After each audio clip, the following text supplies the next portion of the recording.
In this vid, I'm going to be reviewing a deck by VarietyMaster123. At first I thought this was a typical Magnezone deck, but he's got a Yanmega line, as well as a few other interesting twists in his deck. So let's take a closer look with the help from Poseidon. The starter in this deck is a lone Cleffa. While I think that's an excellent Cleffa number, I would throw in one TIE Rogue in order to get the donk, and if you have any, might consider swapping that Cleffa out for a Manaphy so that you avoid getting donked yourself. Your first attacker is going to be Yanmega since it can attack for no energy. You run a solid 2-2 line of Yanmega, and I would probably throw some rescue energy in this deck so that you can maybe reuse it later on without having to use a flower shop. You run a 2-2-1 Magnezone line, which I think would be more consistent if it was a 2-1-2 line or a 2-2-2 line.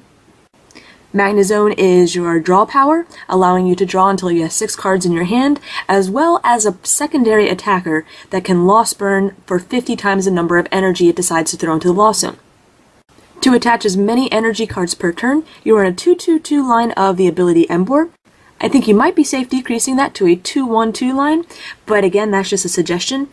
A 2-2-2 line is a safer play just in case your Pig Knight is prized.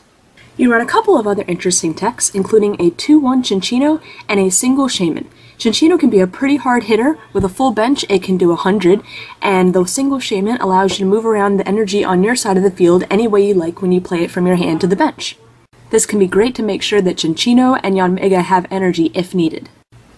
I would recommend increasing your line of Cincinno to a solid 2-2 to make it a little more consistent, and so you can always have 2 set up on the bench if needed. You might also want to consider increasing your line of Shaman to 2 in case one is prized. However, a safer play would be taking out the Shaman altogether and adding double colorless energy to your energy line.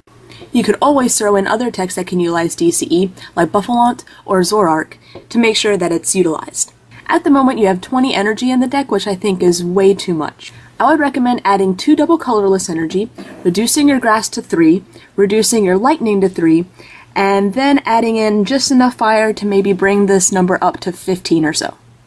Now let's take a look at your trainers and supporters. At the moment, you don't have anything to search out basic Pokemon, so I would include a combination of 3 Pokemon Collector and Dual Ball, depending on what you have. I would increase your line of communication to 3, so that you can swap out those basic Pokemon for the Stage 1 and Stage 2 that you need, and also include 3 Junk Arms so that you could possibly reuse the communication, as well as your other trainers. Since Yanmega relies on identical hand sizes to attack without energy, I would increase your line of Copycat and Judges to 4 each. With Magnezone, you'll definitely be able to utilize those Judges more, and the Copycats will help you just be a little more consistent. Once those are maxed out, you can easily drop the 2 Professor Oak's New Theory, and drop your Juniper line down to 1. Even reducing your line down to 14 or 15 energy, you shouldn't have any problems drawing into them because of your Magnezone Prime, so I would take out your Interviewers completely. You've got a good start on your recovery.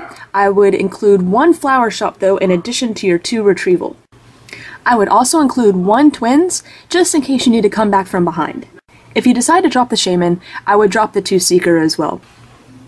In this format, most things are going to be knocking you out in 1 hit, and the chances of you being able to Seeker up something heavy and be able to replay it very fast are very slim. I would include 1 switch in case your Cleffa is sleeping, or in case your Magnezone or ability Emboar, something very heavy and possibly without any energy on it, is reversaled or captured up. And again, making sure that you have at least 3 Junk Arm in this deck to be able to reutilize them is very important. Since you have 2 Stage 2 lines in this deck, I would definitely recommend throwing in at least 2 Rare Candy. I like the Sage in this deck, but I'm not sure how much more room you have.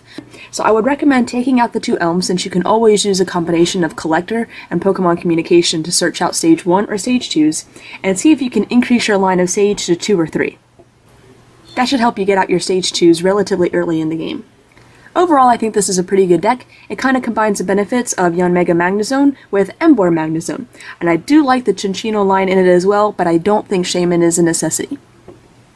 So if you like your deck reviewed, just PM me the list and whether you'd like to be considered for a video review, which can take around 3 weeks, or if you'd like to get immediate feedback within 2 to 3 days via a blog review. Either way, if you submit your deck, you will be getting a blog review eventually. Thank you for watching!